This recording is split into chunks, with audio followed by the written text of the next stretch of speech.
But thank you for being here for the first of the 4 presentations in the 2023 Pennsylvania LGBTQIA Virtual Health Summit. This series is taking place of what had previously been an in-person and then virtual event. Based on the feedback we received from attendees, we wanted to be able to share this in a virtual format that is extended over a longer period. And today we'll be primarily talking about the social determinants of health with factors and conditions in the environments where we live, work, learn, and play that affect our health and well-being. I'm Christina Graham. I use she, her pronouns, and I'm the Data and Evaluation Manager at Bradbury-Sullivan LGBT Community Center. I'll be sharing some data today, as I will also be doing on April 12th when we're discussing culturally responsive health education, on May 10th when we're looking at unique mental health challenges and strengths present in Pennsylvania's LGBTQ community, and on June 21st, we'll be hearing about LGBTQ-focused tobacco prevention and cessation, as well as community efforts to push back against tobacco industry's targeting of the LGBTQ community. If you haven't registered for those upcoming events, please do. I'm going to share the landing page in the chat. Please consider signing up for those. And if you are able to travel to Philadelphia for the event in June, we are looking forward to seeing you then. Today, we'll hear first from our keynote speaker, Dr. Lisa Spacek. Following her introduction into social determinants of health and LGBTQ health, I'll be sharing some data from the 2022 Pennsylvania LGBTQ Health Needs Assessment before introducing our moderator and opening the floor for questions.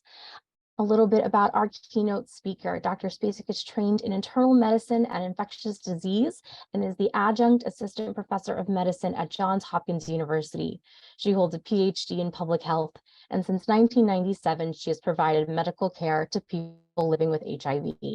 As a Ryan White funded provider, she's worked in the Lehigh Valley at St. Luke's HIV Clinic in Easton from 2013 to 2016, and from 2017 to 2023, she has served as the director of HIV Ambulatory Care Program at Thomas Jefferson University in Philadelphia. As the chief medical officer for Novus, she oversees sexual health services in the Collier County surrounding Philadelphia, which include offices in the Bethlehem, Stroudsburg, Lehighton, Doylestown, and Bridgeport areas. Thank you, Dr. Spacek, for joining us today. Looking forward to your presentation. Thank you so much, Christina, and thank you for giving me this opportunity to address this esteemed group. Grateful that this can be a gathering, albeit virtual, and I look forward to having conversations so that I can feel the presence of all of us together as we address the issues of social determinants and LGBTQ health.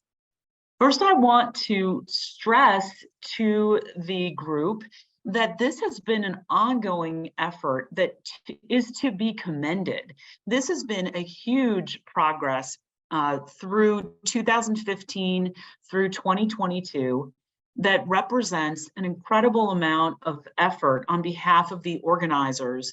The first pilot survey was administered to 4,066 participants from 2015 to 16. Those are some very commendable numbers. This is a really significant effort across the state of Pennsylvania, and the statewide survey was administered in 2018 and included 4,679 participants. As a person who takes care of individual patients, I may at times lose track of the importance of these kinds of numbers, but as a PhD in epidemiology and public health, these are the kinds of numbers that we need to gather data with. Talking to a single individual, a patient in the office, is really the medical approach, but the representation that we see here in just the number, the magnitude of people who participated is really an important point that I want to drive home. In 2020, the N was 6,582. This is now the largest known statewide data set of respondents, and the specialty of this information with respect to intersex traits is remarkable. So what we're going to be talking about today is the 2022 Health Needs Assessment, the most diverse Pennsylvania data set to date, and the N on that is a whopping 4,228. So with respect to statistics or quantification, I think the most important point is the value of N, and N being the number of participants who were queried and who were participating and responding to the questions that were asked in the survey.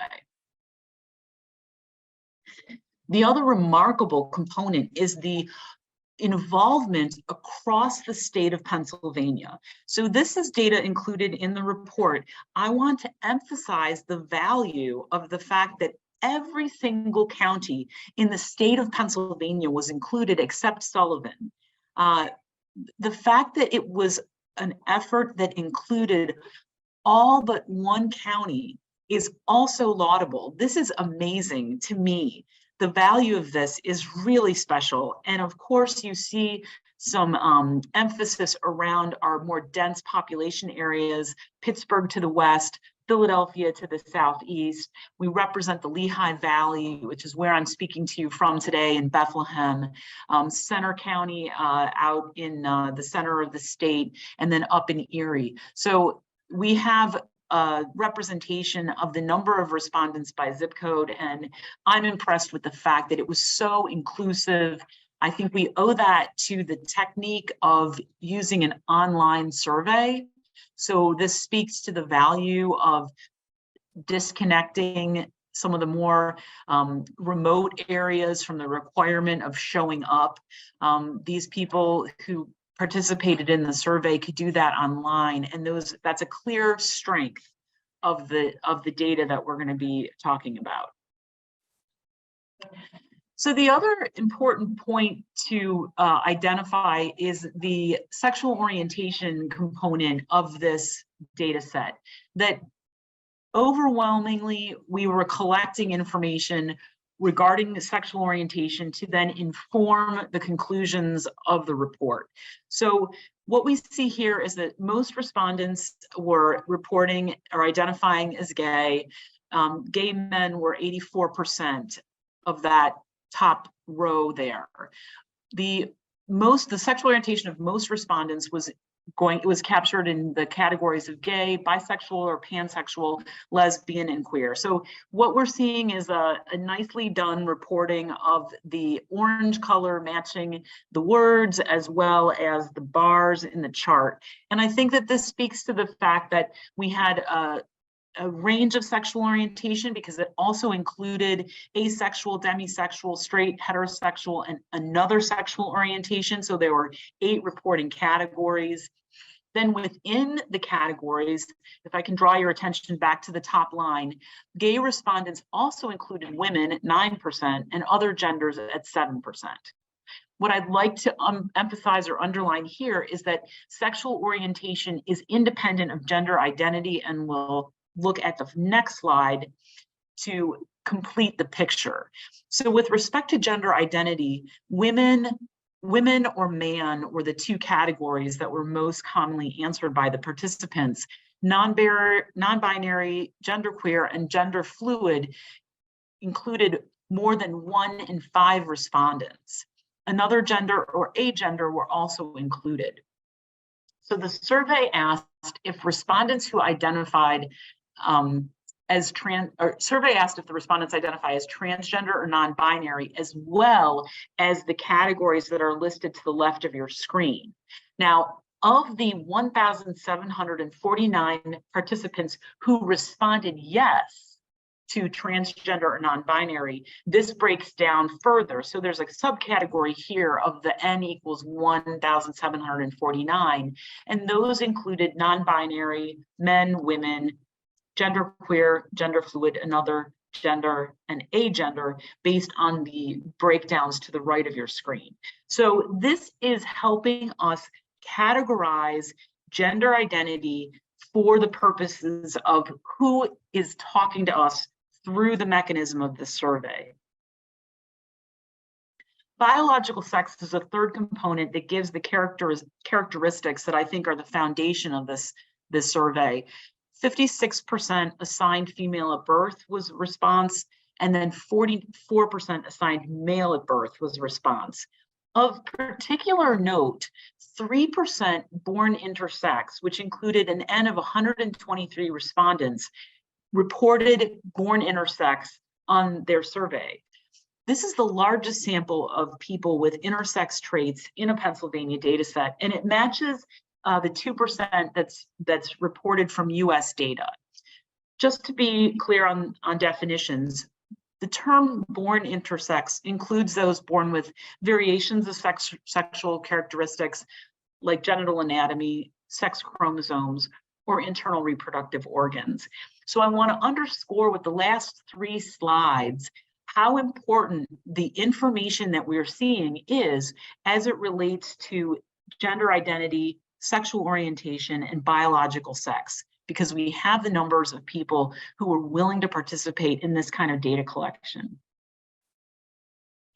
So now I'm going to move my talk toward the idea of social determinants of health, because for all the laudable and important, commendable results of this data collection, it wasn't what we call a representational group of people. Usually if you do survey data, you have to identify your group, and then you have to show what kind of response rate you had based on that survey sample. So one of the caveats of this amazing data set is that it's a convenience sample. So we have to work extra hard as consumers of this information to put it into a context that's meaningful. In order to do that, I'm going to start with age.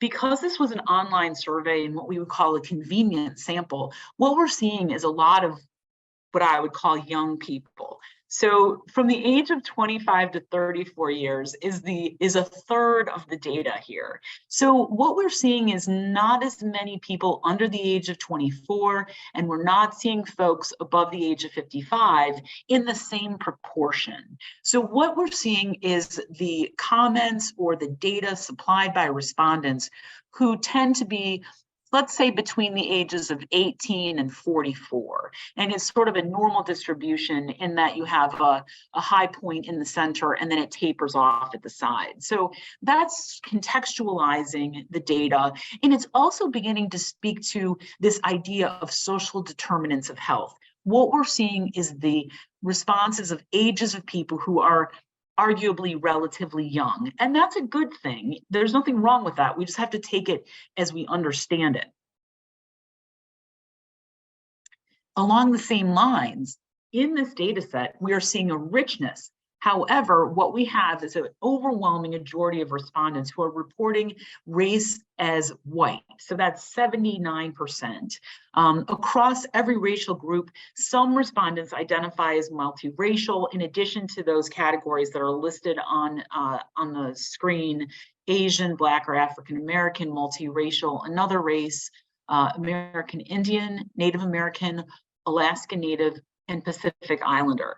So again, as we contextualize this information and we talk and think about social determinants of health, we are predominantly seeing that respondents identifying as white across the state of Pennsylvania. Education, another way that we understand social determinants of health.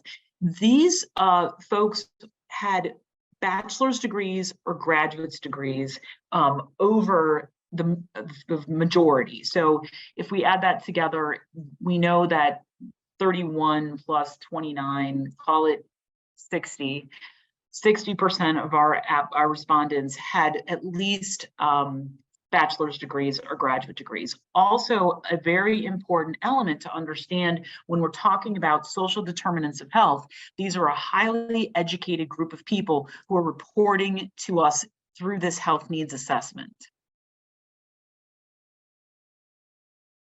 And finally, or close to finally, with respect to my review of the different variables that are reflected in social determinants of health, is health insurance.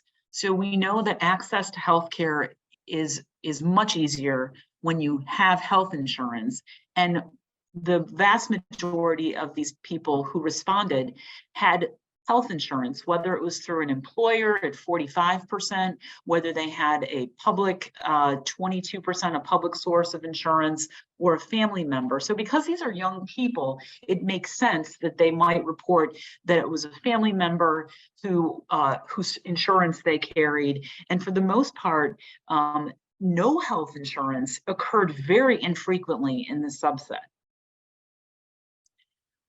Given that information, the fact that we see housing insecurity 21% across all respondents is something that really caught my eye in the data.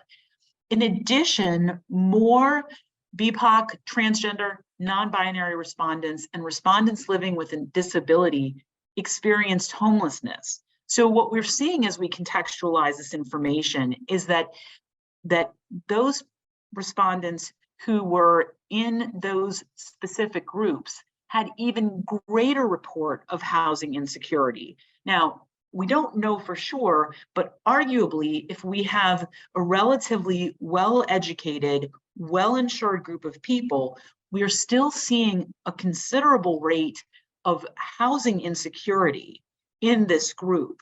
And I find that to be most concerning, because that informs our social determinants of health.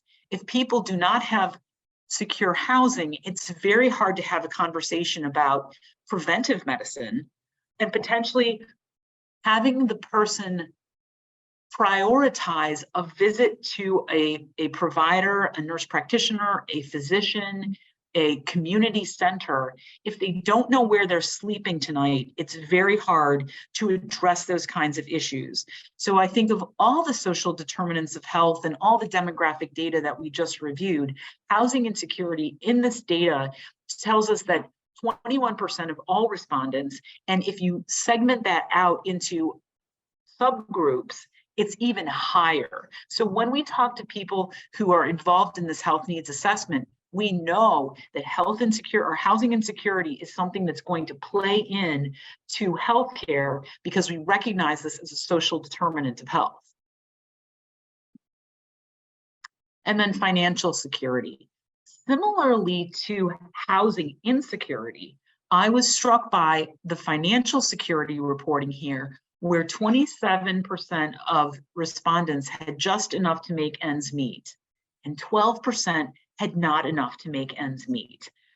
In my estimation as a provider of care, this represents a vulnerable population. These are people, when they do get in through the door and into the office, these are people that you really have to take the time to understand what their journey has been and what their priorities are, because that is something that impacts so profoundly the outcomes of what their health status will be. Finally, obstacles to care. Nearly half of the respondents reported fear in seeking health services because of past or potential negative reactions. Honestly, this breaks my heart. The idea that sometimes, often, or always, the respondents reported having had negative reactions really speaks to the concern that I have for our system of providing care. Up in the top right corner, almost a quarter of respondents have not shared their identity, their LGBTQ identity, with any of their healthcare providers. That tells me that in an N of almost 4,000, there are a quarter of these respondents, these people who haven't had the opportunity to create a long-term trusting relationship with the provider that ultimately led to them being able to share their LGBTQ identity. And to me, that is a significant red flag. So what do we do about this? The Healthy People 2030 report specifically included this icon, the social determinants of health. And so I spell those 5 areas out. And for my purposes, as a physician who provides care, health access and quality is where that's my bias. I'll put that out there. That's definitely my bias. Obviously, where people are living, their neighborhoods, their built environment has a clear effect on outcomes of health.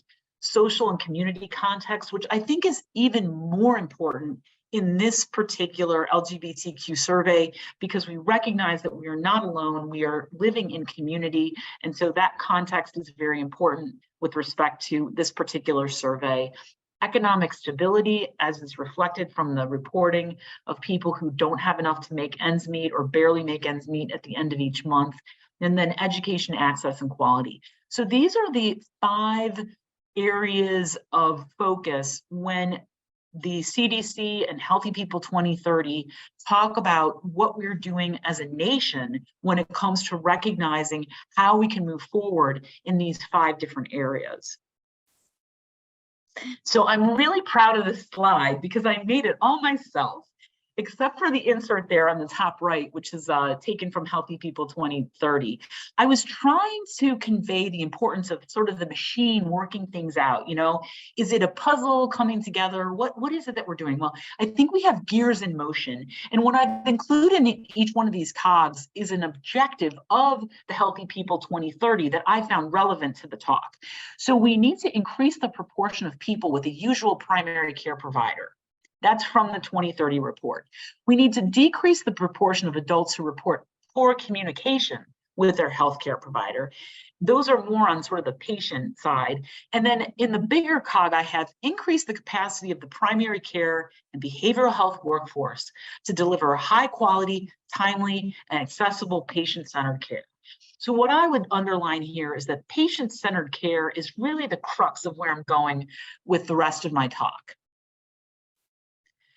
So I've lifted this from Shel Silverstein, and in my final set, I actually did a little bit of I'll provide with my final set because I did write Shel Silverstein's name in larger letters. This idea that we can use the giving tree imaging to illustrate inequality and unequal access to opportunities. Question, is this equal if we give both people the same size ladder? Well, we have evenly distributed tools, but the tree is bending over to the left. Well, we can try for equity, and that's illustrated by the tree that's bending over, and the person on the right can get a taller ladder, or in the bottom right corner, justice. Is there any way we can right the tree so that we have an equal distance for both of those apple pickers to be able to reach their apples on the same size ladder? And I feel like this is something that in sort of a shot gives me the feeling for what we're after. We're really after justice, but how can we navigate the process from the point where the tree is bent to the point where the tree could potentially one day be straight? So my hope is that we really can work toward justice. So what we do have in medicine is universal standards of care. And what I equate that to is being prepared. Minimal requirements. This is taken from the Santa Clara County HIV Planning Council for Prevention and Care. This is what I would consider to be minimal requirements.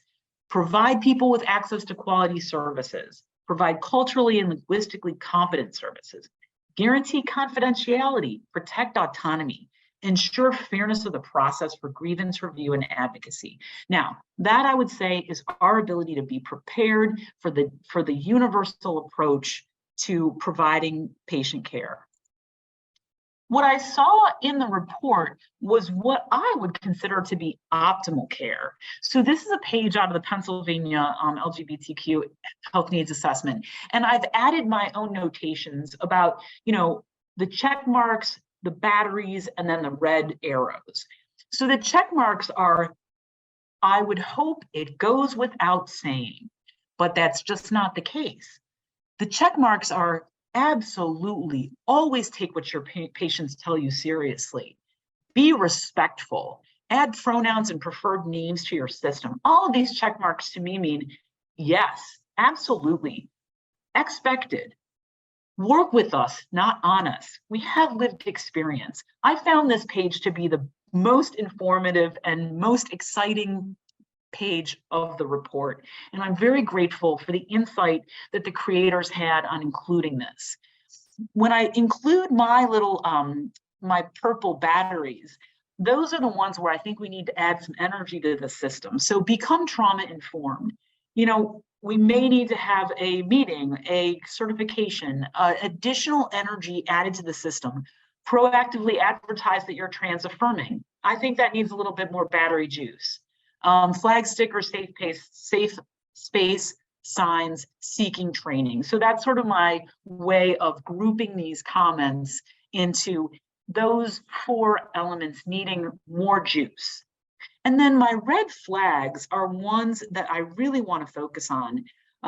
Be more educated on LGBTQ health, especially on PrEP. This is something that is near and dear to my heart, and that's why I've made it a red arrow. I'm going to talk about that a little bit more. And then be proactive in offering resources on care for marginalized groups as a way to share knowledge rather than just diagnose or treat immediate medical issues that they are dealing with. So I'd like to emphasize those 2 red arrows throughout the course of my talk. But again, I'd really like to draw your attention to that page of the report, because I think that it really helps you hear the respondents beyond what they reported in the process of participating. So let's talk a little bit about primary care. Because I'm a physician, I provide care, I think about it this way, and I want to share that way that I think about it with you so that you can see this from how I see it. General medicine or non-specialist, preventive care, care in real time. If I recommend to a patient that they would do well to find primary care, my idea is that they'd be able to pick up the phone and in the next 24 hours, potentially be seen or triaged for care. Care over time. I think primary care is a time where both the provider and the patient have to invest in the relationship. It's a relationship of trust. And in that, you may not get it right the first time. It may take a few visits. I don't expect people to tell me their closest held secrets in the first 20 minutes of having met them. That is important. And we have to understand this to be not just a professional relationship, but a professional relationship grounded in trust. And trust is a very human thing. It doesn't just happen, you have to work on it. So that's why I talk about response to optimize health, in respecting or realizing or crediting that this process is a real-time process, it takes time, and I believe that trust is at the core. Now, specialty care. As an infectious diseases HIV provider, I am called in and I make my space around a very specific knowledge base. That is my expertise. It is my subspecialty. I am trained well with resources and vast experience in the provision of complex care. Now, that's something that I find to be very satisfying as a professional pursuit. I also believe that what I've been able to do is create optimal health for patients, especially complex patients living with HIV, because of that specific knowledge. And so it's not to say that there's, a lower level or a higher level of care. It's to say that it's different, that primary care and specialty care offer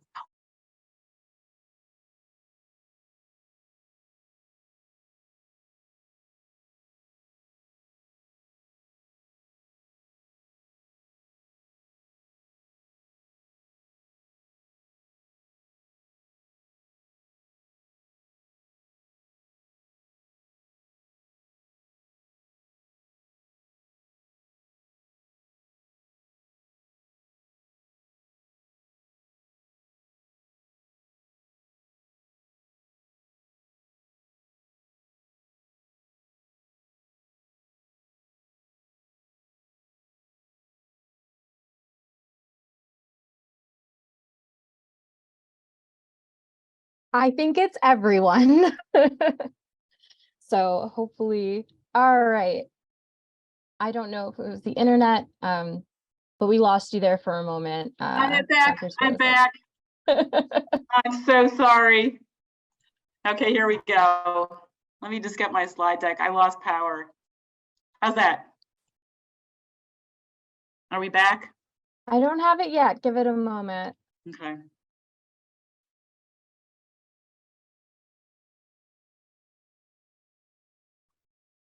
We just had a comment that said, blame the wind. I don't know how it is elsewhere in Pennsylvania, but the Lehigh Valley is particularly windy today.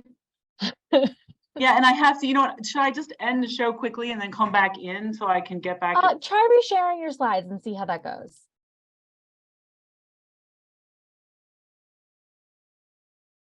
Can you see them now? I cannot. Here, let me go back to the Zoom. My apologies, everybody. It happens. And thank you everyone for bearing with us. I am just going to add that I'm really enjoying hearing your perspective as a direct care provider, because as a member of the research team, I don't provide direct care. So your take on the assessment is really wonderful. How are we doing? I think the last thing we heard was about specialty care. Great. Thank you. Okay, wow, that wasn't too much of a hiccup. Thank you.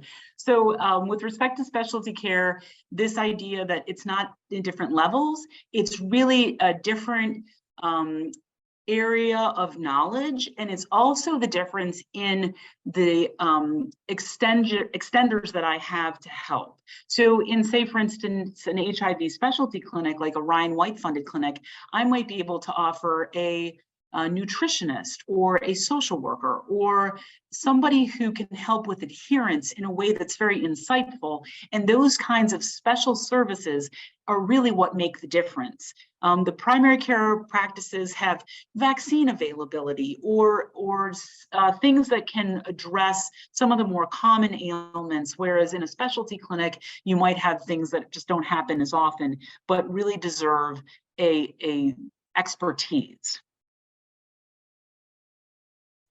All right, so coordination of care. In that we have primary care and subspecialty care, we have to have a coordination of care. So I'm also very excited about this slide because I think it really puts together the idea that you have to establish the relationship with the primary provider, recognizing the strengths and weaknesses of the care. So it could happen that you find a provider who likes to go into detail and you're not a detail person. You just want to be in and out. So you can do your, pros and cons of, whether this relationship is working for you. But I do recognize that there are strengths and weaknesses that each provider would come with. Seeking a network of healthcare services then allows us to move through what's available across the spectrum of services in the places that we need to be. So transgender care or oncology, cancer care, those networks can allow us to really get what we need in a very informed way that provides the specialty care or the expertise that's needed at the time. So we need to identify specialists, and then we create the communication among care providers. So let's see how that goes. We establish care with the primary care provider. We want them close to home. We'd like good access. Perhaps they have telephone, a triage, or telemedicine offered. Maybe not. If you live in a county in the center of Pennsylvania, maybe you do have to go, or maybe those people are more inclined to offer telemedicine visits. It really depends on your local environment. And then finally, the trusting relationship is what I was speaking to before. So these are some of the elements of establishing care with the primary provider. Okay, here we go, recognizing strengths and weaknesses of care. Availability, can you get in? Is the scheduling to your liking? Is there an understanding of patient-specific goals of care? Like I said, if you're a person who wants to hear every little detail, sitting in front of a physician or a nurse practitioner who's kind of broad strokes is not going to make you feel good. So you need to be able to present yourself and then maybe excuse yourself, or present yourself and present yourself again, so that you can invest in the relationship and be able to have patient-specific goals, your specific goals, your priorities, your value system inform the process of how you get care. The approach to care. If you're the person who needs to have everything explained, then find the provider who's going to explain everything. If that's not your style, keeping it brief, those are the kinds of, if you have the availability of switching providers, or be honest and tell someone. What I've always found interesting is when a patient might feel embarrassed or not want to say that they're going for a second opinion. That's fine. That's your right, and that's self-advocacy. And if what you find is not to your liking and you have the ability to go elsewhere, I would definitely encourage all of us to sort of gather ourselves up and do that. Sometimes that's not possible and you have to make the best of what it is, but I do think that we have to recognize the strengths and weaknesses.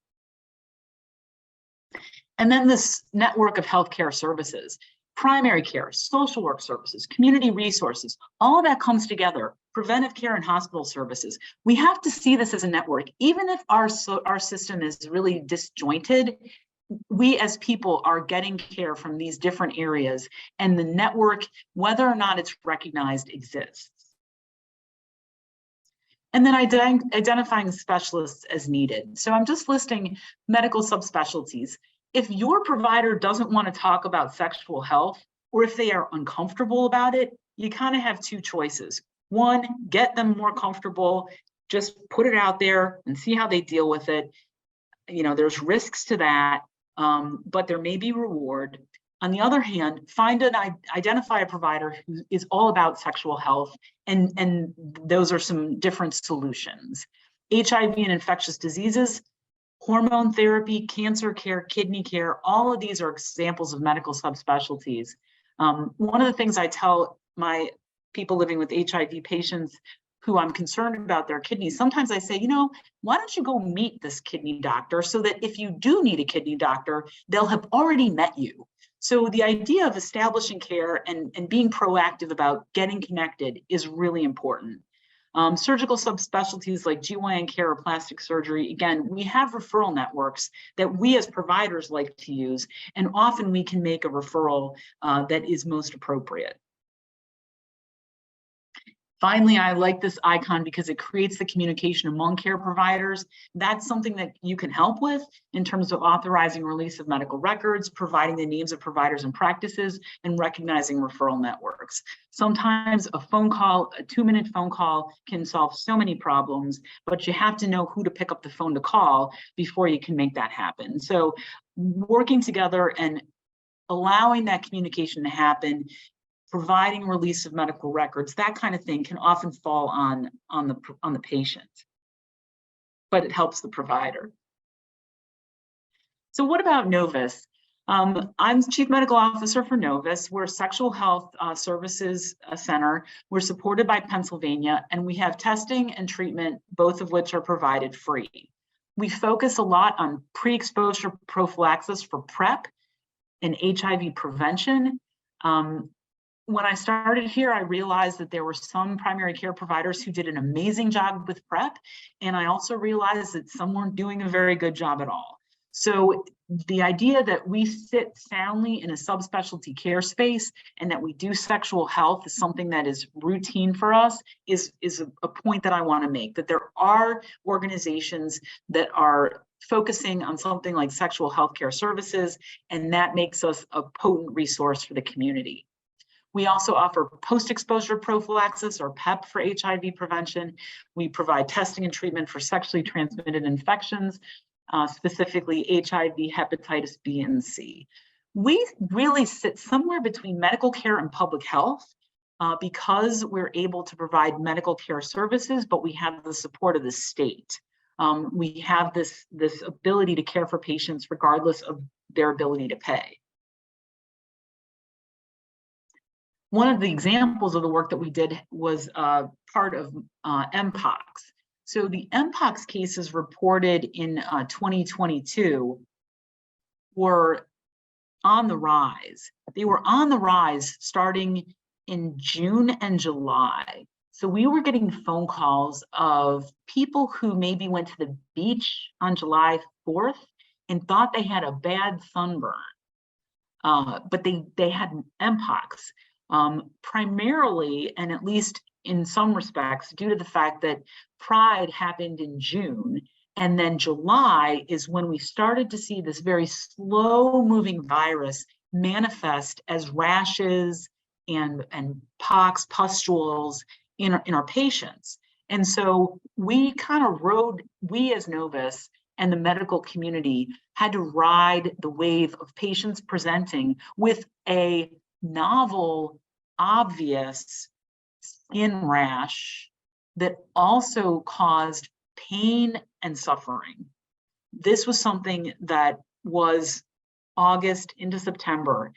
Our response was basically to support. We had a supportive response, making sure that people could continue to eat and drink, that we managed the pain that was part of the presentation of MPOX, but we also were able to do vaccination. So our response really was in vaccination, provision of both medical care and management, and we were able to, number one, get from the state, from the strategic national stockpile, a number of vaccines distributed through all of our sites. We, over that course of time, administered more than 3,500 vaccines. And what I wanted to do to kind of bring this talk together was recognize the fact that the social determinant of where we live and work put us at the center of MPOX outbreak in our community. So that when some large or other medical providers were looking to give people vaccines and couldn't, or were limited in their ability to distribute vaccines because they weren't seeing people who were at risk for MPOX, we were squarely in the center, if I can mix my metaphors, of this process, and we were able to vaccinate and distribute that many vaccines over a relatively short period of time. So I would argue that this is something that was informed by social determinants. We had an optimal response, and really moving from that, that sort of basic to the more sophisticated is an example of what we were able to do.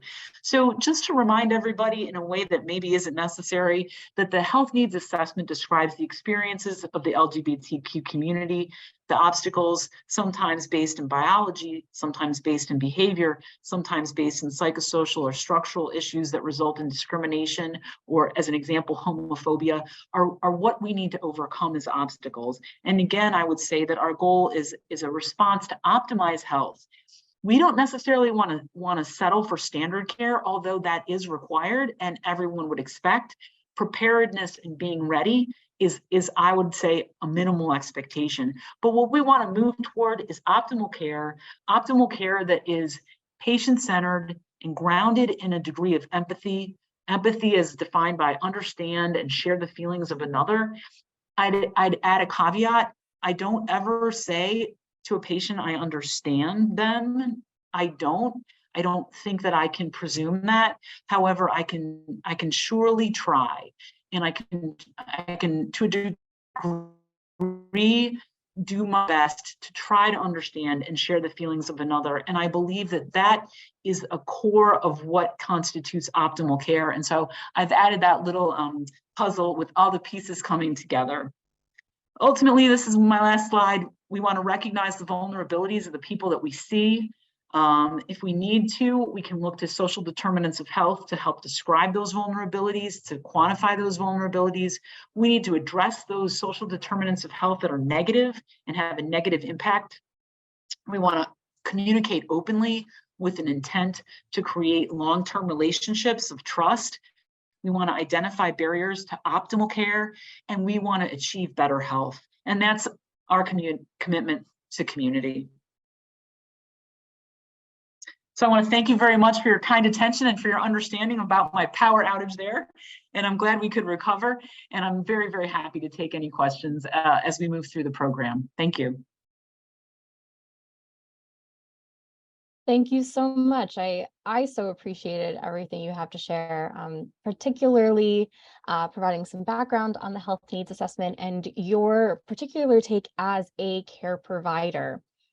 I'm going to share my screen. As I mentioned at the top of the program, I'm going to dig into just a few of the variables from the health needs assessment before we move to our Q&A.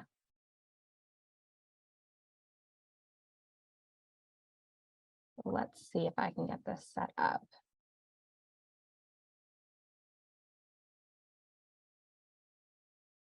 Let me just resize this. You would think at this point that we would all be masters of Zoom, and yet not quite.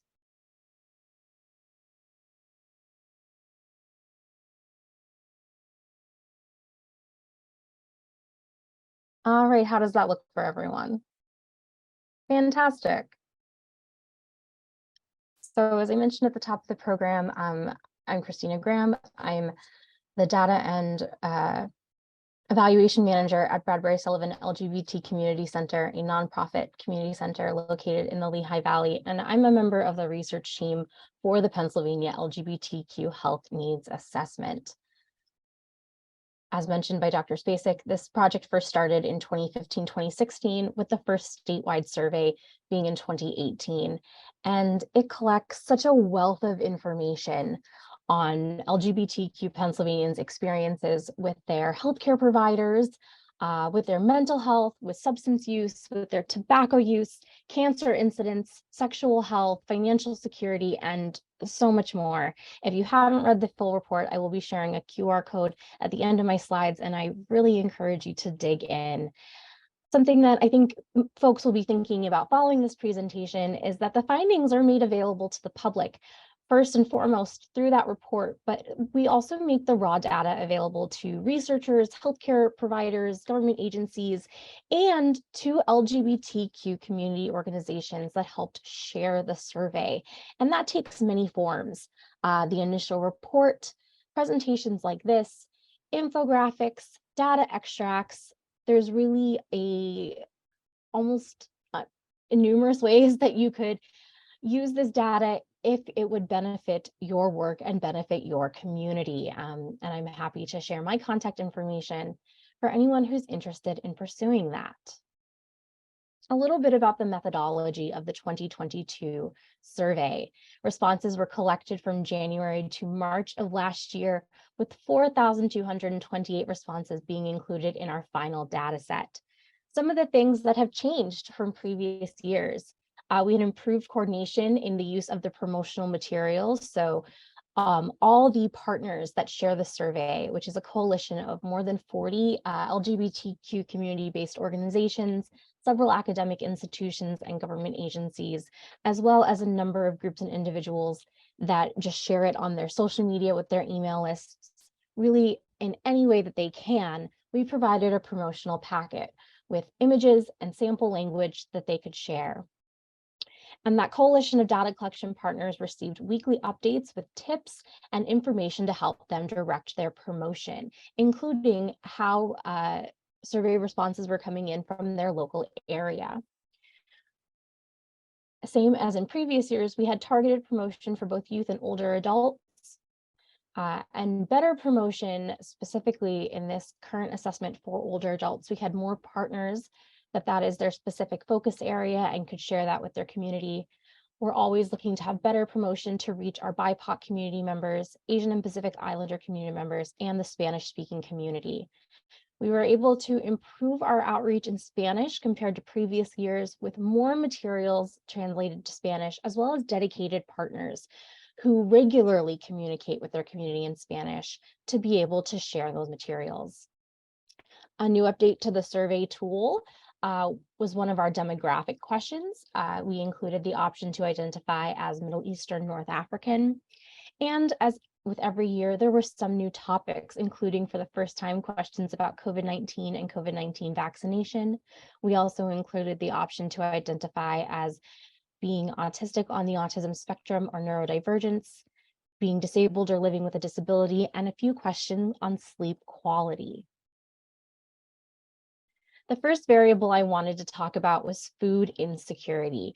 We asked our participants whether they agree with this statement. I worried whether my food would run out before I got money to buy more. So what's presented here is those that responded that this was sometimes or often true compared to it never being true. Overall, nearly 30% of all our respondents reported that statement was true for them in the previous 12 months at the time of taking the survey. As Dr. Spacek mentioned, overwhelmingly, our respondents are on the younger side and well educated. So to hear that they're having such significant food insecurity is definitely a concern. And I also wanted to share the ways that varies even within Pennsylvania's LGBTQ community. The variables I've selected for this presentation are folks who identified as transgender and non-binary compared to cisgender, as well as BIPOC community members compared to those who identified themselves as being white and non-Hispanic. I would encourage that for those who are interested in looking at the data themselves, looking at other variables or intersections, including things like financial security, educational attainment, or age, that is available. And I would love to see the work that others are able to do with this really incredible data set. But we found that overall, transgender and non-binary community members, as well as our BIPOC community members, were experiencing food insecurity at greater rates than cisgender and white non-Hispanic community members. And that matches what we know, that these community members may face additional barriers to things like financial security, the neighborhoods in which they live may be different, and that there's lots of underlying factors that may prevent these community members from having food security. We also look at homelessness, which includes couch surfing and or living in a temporary living situation because you have no other options. About 1 in 5 of all respondents had had an experience with homelessness at some time in their life. Again, these experiences were more common among our transgender and non-binary community members, as well as BIPOC community members. We asked participants, at the end of the month, did you have just enough or not enough to make ends meet compared to plenty? About 2 in 5, so nearly 40%, reported that that was true. Again, an experience that was more common for our transgender and non-binary community members and for our BIPOC community members.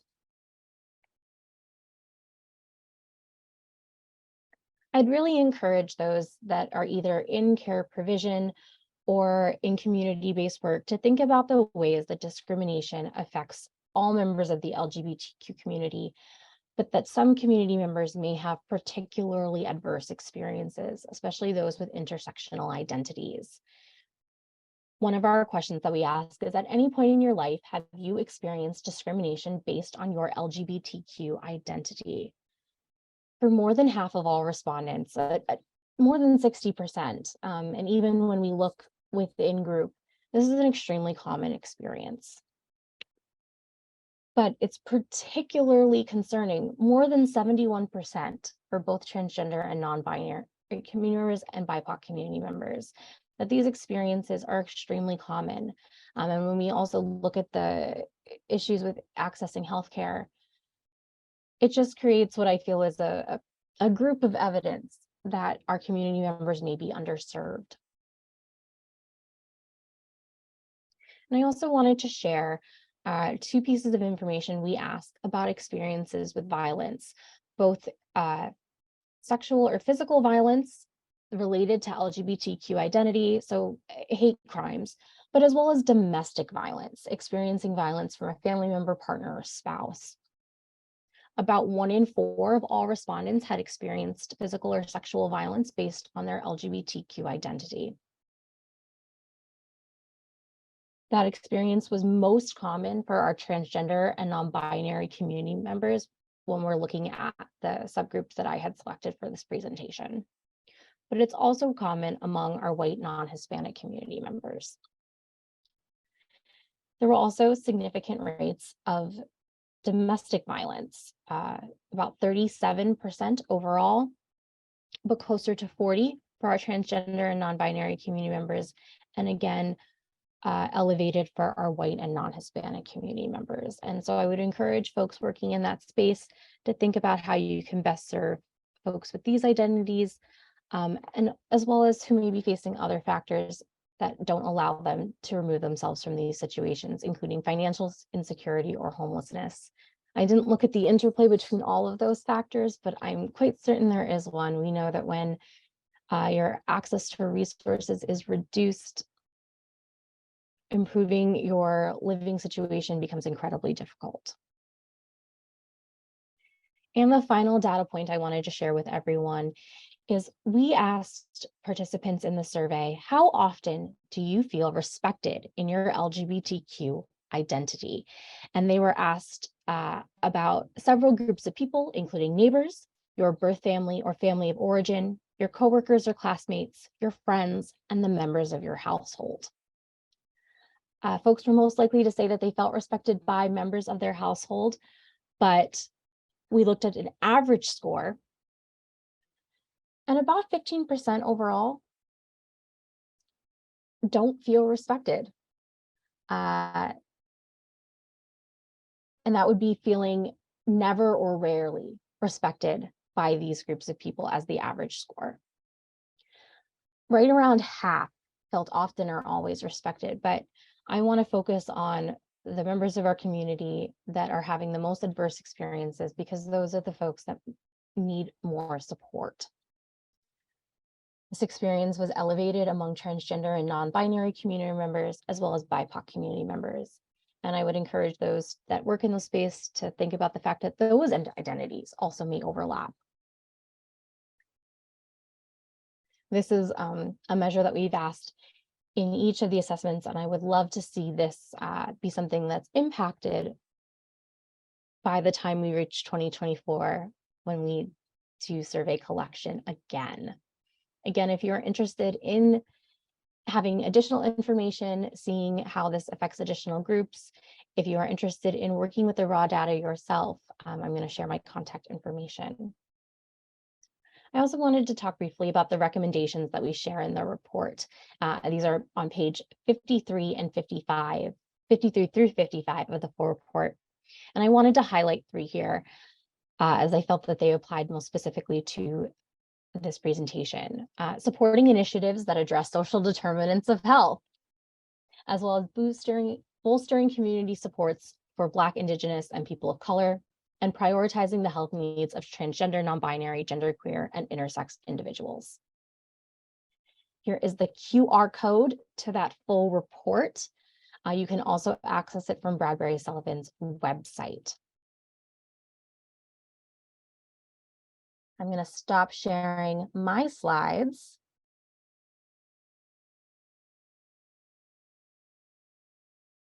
If I can find my button.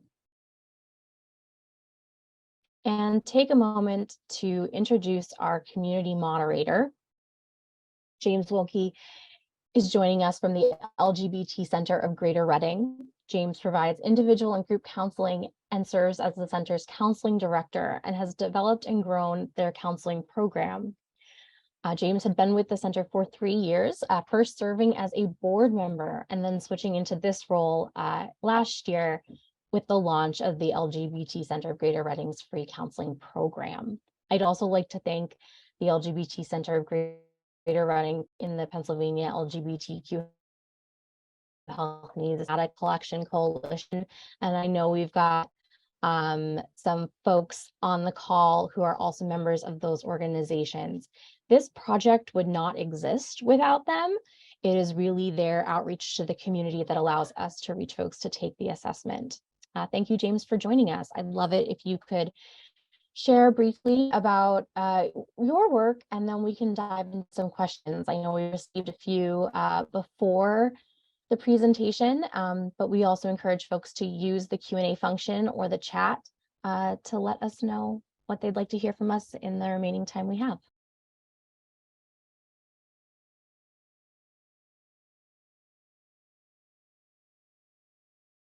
James, are you able to unmute? I know you've had some technical difficulties.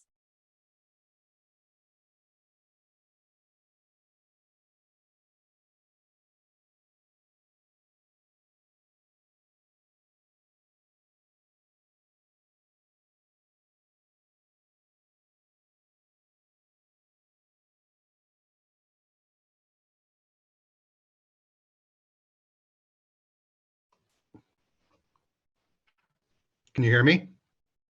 We sure can. Oh, okay. It also said I was trying to turn my video on, but it said that only the host can do it. So I don't know if there's another button you can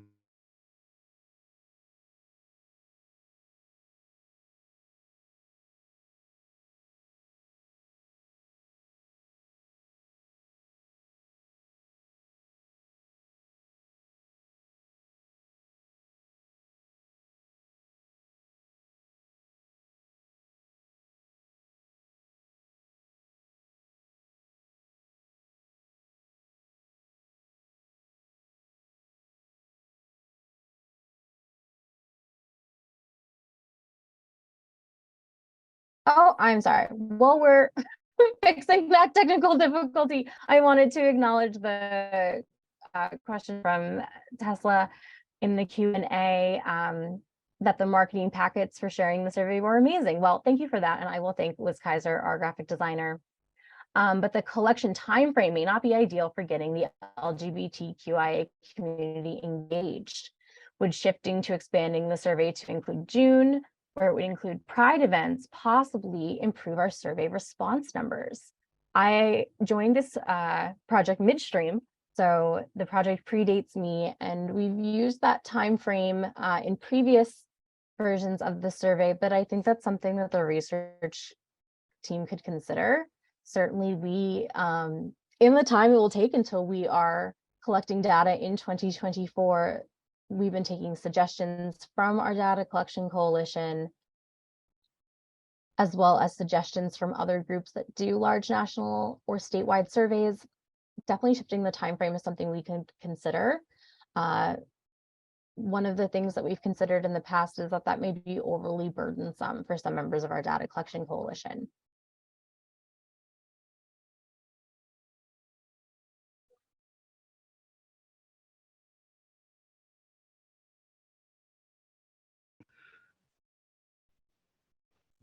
Can you hear me now? We can hear you, James. I apologize about the video. That's okay. Nobody needs to see my face anyway. So I also noticed there, I know you read the first question just now. There was also another question that came from the chat in terms of, who was responsible for actually distributing the survey. I encourage folks to look at the report to see more about the methodology, as well as our list of data collection providers. Essentially what we do is, prior to the data collection period, Bradbury-Sullivan put out a call within our networks for folks who might be interested. We then contacted those organizations, as well as organizations that have been involved previously, and they shared it with their email lists, newsletters, social media. It's primarily LGBTQ community-based organizations that are nonprofits, but there were also, like I said, a few academic institutions, including Penn State and a few others, as well as a few medical providers who shared it with their communities. Okay, thanks. So I don't see any other questions right now. I know that I can, if you want, I can make a couple of comments just on needs assessment and what we're seeing. And then, we had some questions also, but, one of the things I wanted to say, Christina, is that when I look at the needs assessment, it seems like one of the most vulnerable populations are the transgender people. And, we're seeing that a lot. I think that there is a lot more financial insecurity in the transgender community, which leads to more instances of homelessness and food insecurity. And there are a few reasons for that. I think that, first of all, like a lot of people, when they call it as transgender, their lives become rough. So, sometimes it ends up in divorce. If there are children involved, now a need child support, also leaving the home. All of those things kind of come into play and create more financial insecurity. One of the biggest things that we're seeing is that, kind of pre-transition, there's a lot of gender dysphoria. And because of that, people tend to isolate. They're not as able to, go to the workplace and work, without fear of being misgendered. So that leads to kind of like underemployment, which also contributes to the financial security. So those are a lot of the things that we're seeing. Another piece, just with the BIPOC respondents, it's kind of interesting what happens at the center up here, because we live in a city where, I think 67% of the city of Reading is either Black or Hispanic, but probably almost 80% of people that we serve are white. And, there are a few reasons for that. I think one of the reasons is that there's, the cultural stigma associated with being LGBT in the Black and Hispanic communities isn't one. So people tend to be a little more closeted. And the second thing is that there's also a stigma attached to counseling. So people aren't getting the mental health resources they need. There's kind of the cultural stigma with counseling is, why would you go and tell, a stranger your business when things should be kept inside of the family? The last thing, that we're seeing is, a lot of younger people are being thrown out of their house when they turn 18, because their families aren't LGBT friendly, so they're not getting the support that a lot of young adults get. When they're kind of a functional family, they're not getting support for education, they're not getting a place to live, and that creates a lot of financial insecurity as well. So I just wanted to, kind of comment on some of those things. Thank you for sharing that, James. As So someone who works directly with the community, I think your insight is very valuable. well, thank you. So we have another question here. Can you share some things you as a provider do to build trust with patients, especially across cultures? Sure, I could feel that question. I think that primarily it has to do with time. I ask open-ended questions. I ask about people's families or their work. I try to engage people in a social conversation, and then I try to be quiet. I'm pretty chatty, and so sometimes I even very purposefully think about at least 1 or 2 minutes. So I try to not say anything, because some people come in and they have a lot to say, and they'll tell you a lot if you just are patient and sit quietly. I think that the business of building trust really touches on identifying what's important to someone, and you have to ask. Oftentimes, in terms of medical decision-making or shared medical decision-making, you really have to establish some kind of a hierarchy of what people value. So just as an example, if it's a matter of trying to pick an HIV medication or address an issue of adherence, I kind of have my list of questions that I sort of rattle off, and that would be the be prepared part. So for anybody who walks in and has an issue with medication adherence, I'm going to ask sort of a list of 3 to 5 questions pretty quickly to just try to establish some kind of, foundation. But then I'm really going to try to listen, because some people are pretty easy to crack as far as, where they're at in their process. But often, especially if it's a cross-cultural situation, if it's a much younger person, a much older person, whatever is very different from me is when I have to just be quiet and try to listen. I also think that it doesn't happen immediately, that I plant a lot of seeds, and I try to give people the opportunity to sort of, come along with me together.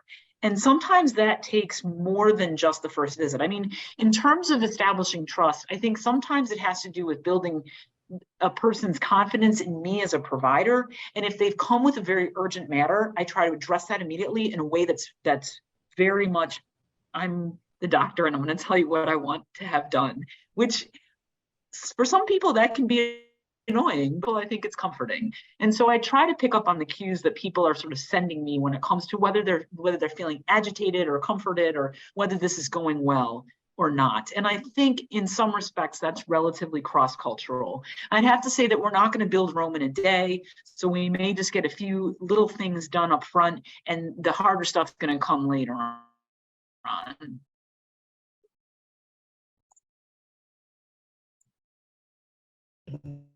Okay, thank you. So we have another question we can ask. I guess this is for anybody. Can you expand on the need to include couch surfing and other forms of homelessness in the question about housing, and why does that inclusion matter when gathering the community?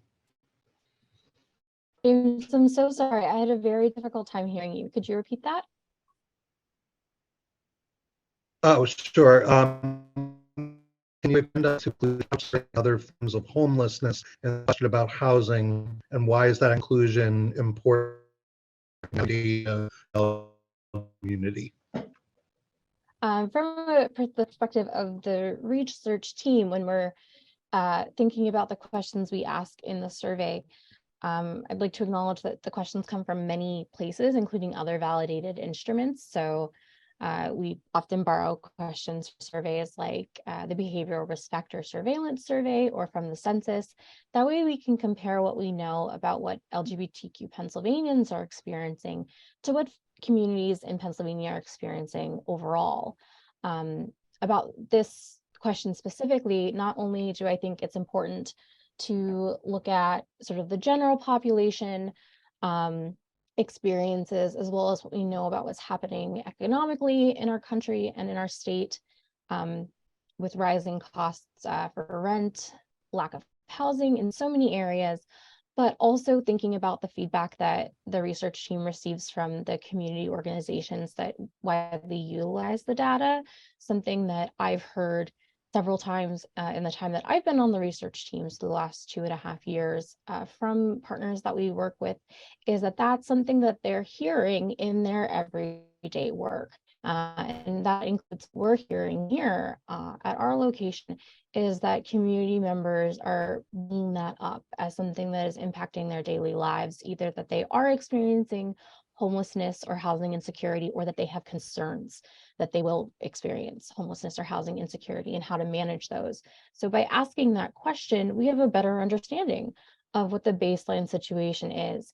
And it also allows organizations to take that data and take it to either funders or legislators or all kinds of places to advocate for more resources. Looks like we've got a question that's also about the data.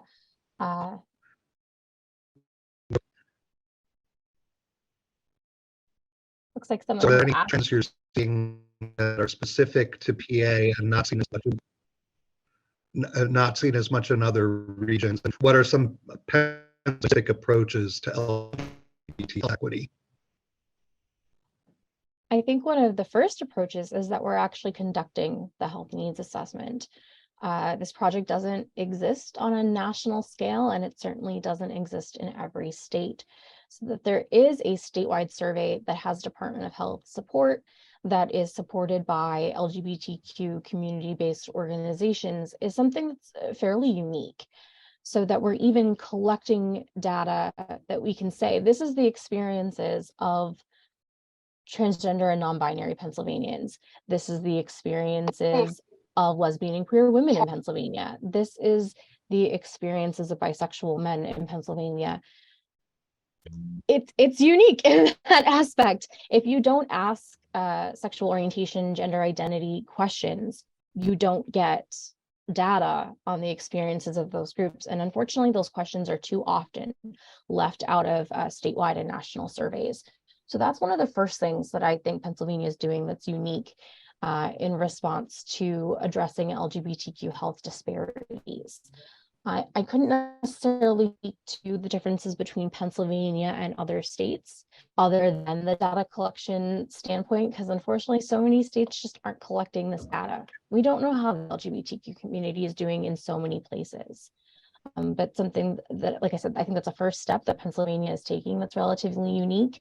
We've had past state leadership that has been very publicly invested in LGBTQ health, which I think is a benefit our state has had. And it's been so exciting to see Admiral Levine move to a national level and hopefully benefiting the health of LGBTQ Americans.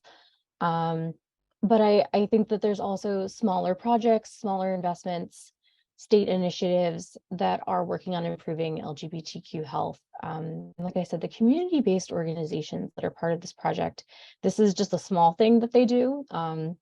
We spoke a little bit about the center in Reading.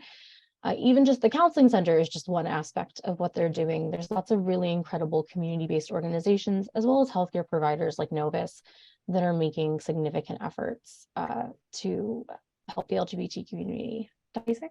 Yeah, I would add that with respect to comparing Pennsylvania to other states, we are Medicaid expansion. And so in the state of Pennsylvania, when I compare, for example, HIV care to say the state of Texas, Pennsylvania has a very rich response with respect to something called Specialty Pharmacy Benefits Program and other programs that provide on a statewide level financial insurance related support based either on the diagnosis of HIV or a means tested approach like Medicaid expansion. So depending on what category of care is needed, the state of Pennsylvania, I consider myself very fortunate to be a provider of care in Pennsylvania because of the access that we have for special programs. And most of that sits in the HIV space, but in general, we have a good situation with response to Medicaid expansion. I think one of the other trends, and I encourage folks to join us in June to hear more about this, but it's in pushing back against the tobacco industry's historical targeting of LGBTQ communities, along with other marginalized communities. Pennsylvania has really taken a lead on that kind of work, and we've received national recognition for that. There's quite a number, and it's growing every year, of pride celebrations that have directly rejected tobacco industry sponsorship, that have implemented clean air sections within their festival or making the entire festival tobacco free. And it, like I said, it's growing every year. I'll be excited for people to join us in June to hear more about that.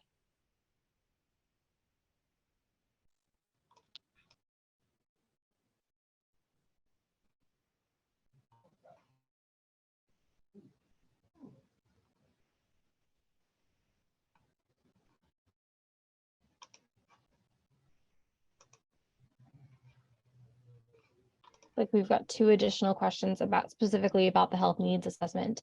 The first is about the open-ended question. Selected responses are available in the report. So what we asked providers, or the respondents, is, what would you tell your provider to be more welcoming? And then there's some specific examples of places that have been concerned in the past, including providers being culturally competent in regards to the LGBTQ community, or providing welcoming spaces. I'll be sharing a wider selection of responses at our next session in April. And the question that was submitted is, did any respondents speak to concerns or fears about legislation across the country limiting access to gender care? And if so, can you share anything that stuck out to you about this feedback? There wasn't necessarily any responses, I believe, that were about legislation. It was more specifically directed to providers, asking providers to be more trans competent, to be trans knowledgeable, and to be more caring to the transgender and non-binary communities. Overwhelmingly, one of the most common responses is to be more transparent. If you are providing that care, or if that is a safe space for folks to be able to share their experiences, and that they know that they will receive care from a provider, that they don't have to educate on the basics of transgender identity. So I'm excited to share some additional responses in the next session. One of the things that sticks out to me over and over are that some of the responses can be divided into what Dr. Spacek kind of called the basics of care.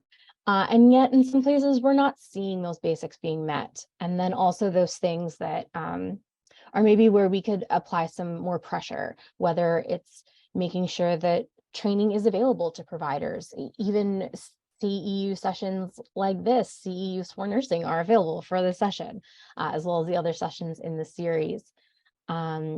Allowing providers to share when they have some type of particular specialty or competency that would allow them to provide better care. And then I think the things that are sometimes we get respondents that share the concerning experiences that they've had. And we do share that feedback with providers in various ways, including presentations that are specifically for health systems, which I think brings us to the next question. Are there any plans to partner with healthcare systems in future health needs assessments? Referring to the list of providers shared in the health needs assessment. So primary set of partnerships, and these are funded partners who receive funding for their time and the incredible amount of effort that they put in to share the assessment, are LGBT community-based organizations. We have found over time that that's the best way to reach folks, that a survey coming from a government agency or from a medical provider is not necessarily what folks are looking to answer, and that we get better engagement when it's coming from their trusted partners in the community. So for example, we share it out in our newsletter and on our social media because we know that the folks, the community in our local area trust the information that we're putting out. There were some medical providers that provide LGBTQ specific care that shared the survey.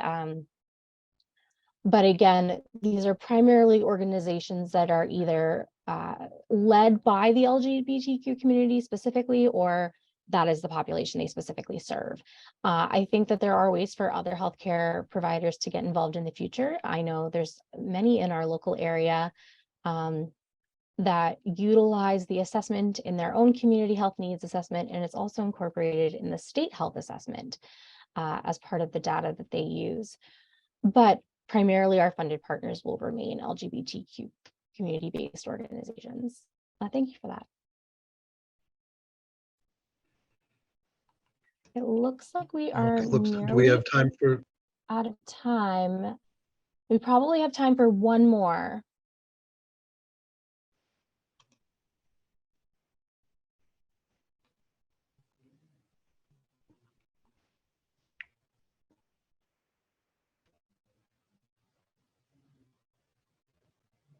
All right, I don't see anything in the Q&A, so I'd like to thank again James and Dr. Spacek for being able to join us. And I just wanted to remind folks that I'm going to drop the link in the chat again for the landing page. If you have not registered for the other events, please do. My great hope is that we will have worked out some of our technical issues by then, and that weather in the local area will be improved, preventing us from having any technical difficulties. And at our next event, we will be hearing from another keynote speaker, George Fernandez, President and CEO of Color and Culture. George is also in part of Latino Connection. And we'll also have a member of the team at GALE joining us. GALE is an LGBTQ community-based organization in the Philadelphia area. And we'll be talking about tailoring health information to different cultural groups and the way different demographic groups experience different health disparities and the differences that they may experience in healthcare discrimination. Thank you everyone for joining us, and I hope you have a great rest of your day. Again, that next session is on April 12th. Thank you so much.